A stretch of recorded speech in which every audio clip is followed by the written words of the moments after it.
बिस्मिल्लाहिर्रहमानिर्रहीम। अस्सलाम वालेकुम बच्चों, आज लेक्चर नंबर 4 में हम यूनिट नंबर 4 को कंप्लीट तौर पर रिवाइज करने वाले हैं। जो कंसेप्ट जिस बच्चे के रह गए हैं वो गौर से समझ ले, कंप्लीट तौर पर इस वीडियो को देखे ताकि उसके तमाम कंसेप्ट क्लियर हो जाएं और तैयारी हो जाए एग्जाम के लिए उसकी लश पश किस्म की। चलिए स्टार्ट करते हैं। टर्निंग इफेक्ट ऑफ फोर्स नाम है इस यूनिट का। इस लेक्चर में हमने पढ़ना है लाइक अनलाइक पैरेलल फोर्सेस। बहुत सिंपल है। Addition of forces, head to tail rule है, रेजोल्यूशन ऑफ फोर्सेस है, टॉर्क और मोमेंट ऑफ फोर्स है, प्रिंसिपल ऑफ मोमेंट्स है, सेंटर ऑफ ग्रेविटी है, इक्विलिब्रियम और उसकी कंडीशंस है। सब आर्टिकल बहुत सिंपल हैं। चलिए स्टार्ट करते हैं। पैरेलल फोर्सेस कैसी होती हैं बच्चों, ये देखें आप एग्जांपल ने एक थैले में बहुत से एप्पल रखे हैं, सब नीचे की तरफ गिरना चाहते हैं, सब नीचे की तरफ फोर्स लगा रहे हैं। देखिए पैरेलल फोर्सेस हैं, ये पैरेलल एक दूसरे के हैं, तो इसको हम कहते हैं पैरेलल फोर्सेस। अगर हम इसके ऑपोजिट देखते हैं, ये देखें एक सेब को हमने लटका दिया एक रस्सी से। इसका क्या कसूर था भाई, क्यों लटकाया इसको रस्सी से? इसको खा लेना चाहिए था। जब इसको लटका दिया, देखिए सेब तो नीचे की तरफ फोर्स लगा रहा है लेकिन रस्सी इसको ऊपर की तरफ खींच रही है। देखिए दो फोर्स लग रही है, एक ऊपर की तरफ और एक नीचे की तरफ।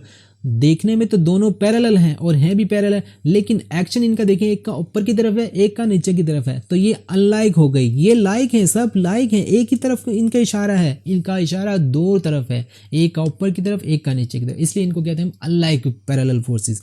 ये जैसे कि यहाँ पर एक फोर्स यहाँ के ऊपर की तरफ लग रही है, एक नीचे की तरफ, पैरेलल तो है लेकिन अनलाइक हैं, डिफरेंट डायरेक्शन है।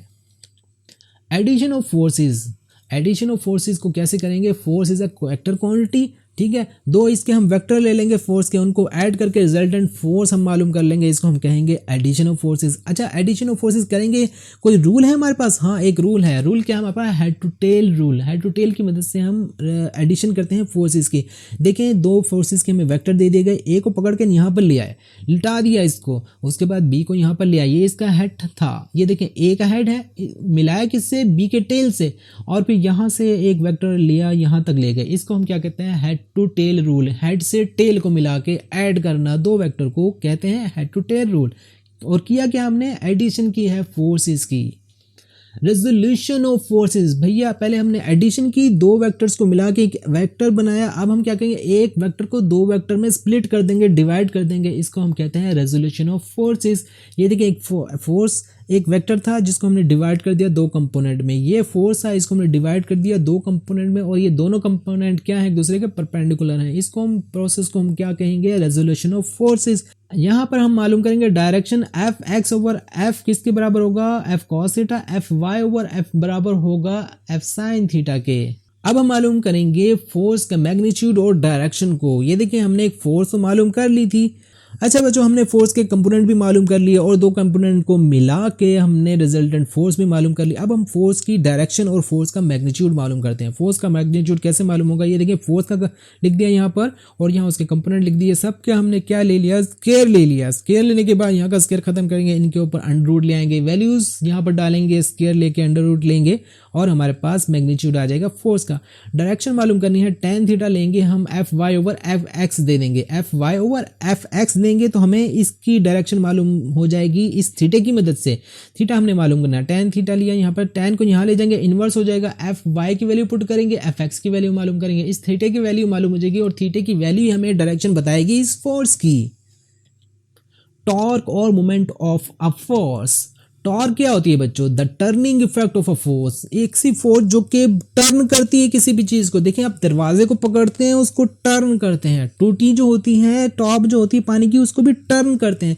ये जो टर्निंग इफेक्ट है ना फोर्स का, इसको हम कहते हैं टॉर्क या मूवमेंट। रिजिड बॉडी क्या होती है? ऐसी बॉडी जब किसी उस पर एक फोर्स लगाए और वो अपनी शेप को चेंज ना करे, उसको कहते हैं रिजिड बॉडी।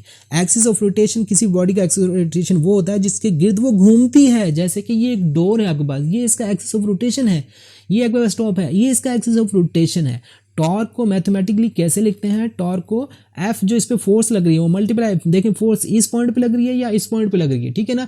ये सेंटर ऑफ एक्सिस है, यहां से लेकर यहां तक का जो डिस्टेंस है वो एल कहलाएगा, मोमेंट आर्म कहलाएगा। उसको मल्टीप्लाई कर देंगे फोर्स से, हमारे पास टॉर्क निकल आएगी। Principle of movement. Principle of movement एक शॉर्ट क्वेश्चन टाइप आपके पास एक क्वेश्चन है जो कि ऑब्जेक्टिव उसमें एमसीक्यूज में भी आ सकता है और शॉर्ट क्वेश्चन में भी आ सकता है। इसका ये प्रिंसिपल आपने इसको याद रखना है। अ body is balance if clockwise जो आपके पास मूवमेंट होगा वो बराबर होगा एंटी क्लॉकवाइज मूवमेंट के, ठीक है। अगर ये दोनों बराबर होंगे तो ही क्या कहते हैं बॉडी बैलेंस होगी। ये देखिए यहाँ पर, ये देखें ये कौन सा डायरेक्शन है, ये क्लॉकवाइज डायरेक्शन में नीचे की तरफ फोर्स लग रही है, और ये कौन सी है, ये एंटी क्लॉकवाइज है। ये दोनों बराबर हैं तो ये बैलेंस में है, ठीक है। Center of gravity, a point where the whole weight of a body appear to act vertically downward, is called center of gravity of a body। ये देखें एक रॉड है, इसका सेंटर ऑफ ग्रेविटी ये है। यहाँ पर आप अपनी फिंगर रख देना, अपने कोई आपके पास जो फुट होते हैं उसके सेंटर में आप ले आए, दाएं बाएं करके करके एक सेंटर पे ले आएंगे जहाँ पर फुट बैलेंस हो जाएगा, ना दाएं से गिरेगा ना बाएं से गिरेगा, वो उसका होगा सेंटर ऑफ ग्रेविटी। इसी तरह से ये शेप है, यहाँ पर इसका मालूम किया कि यहाँ पर आप पेंसिल लगा दें या अपनी फिंगर रख दें तो ये शेप, ये जो बॉडी है आपकी, ये भी आपके स्टिल बैलेंस हो जाएगी और कहीं भी नहीं गिरेगी। तो वो अगर ये कहीं भी ना गिरे तो हम कहेंगे वो पॉइंट सेंटर ऑफ ग्रेविटी है इस बॉडी का।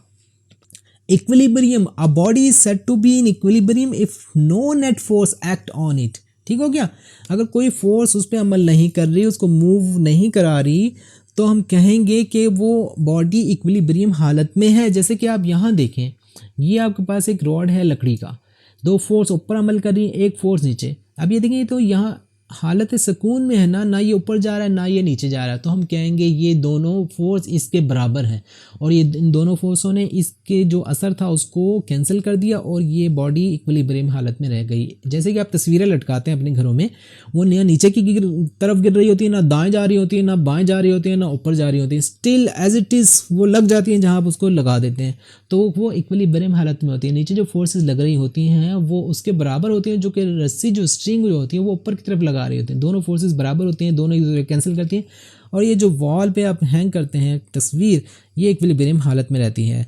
नेट फोर्स ज़ीरो होनी चाहिए, जितनी भी हों 1 2 3 एंड सो ऑन, उनको जमा कर दें और वो ज़ीरो के बराबर होनी चाहिए। ये फर्स्ट कंडीशन है।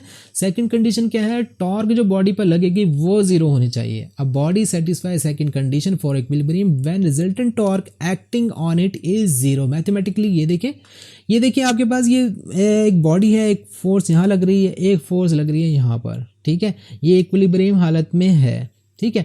अब ये देखें एक फोर्स यहाँ लगा दें अब और एक फोर्स यहाँ लगा दें, तो ये क्या होगी, रोटेट करनी शुरू कर देंगे ना ऐसे, तो ये इक्विलिब्रियम हालत में तो ना रही ना, तो टॉर्क भी ज़ीरो होनी चाहिए, तभी वो बॉडी इक्विलिब्रियम हालत में होगी। तो आज का लेक्चर तो आपको अच्छी तरीके से समझ आ गया होगा। नेक्स्ट लेक्चर में हम फिर हाजिर होंगे, तब तक के लिए इजाज़त दीजिए। अल्लाह हाफिज़।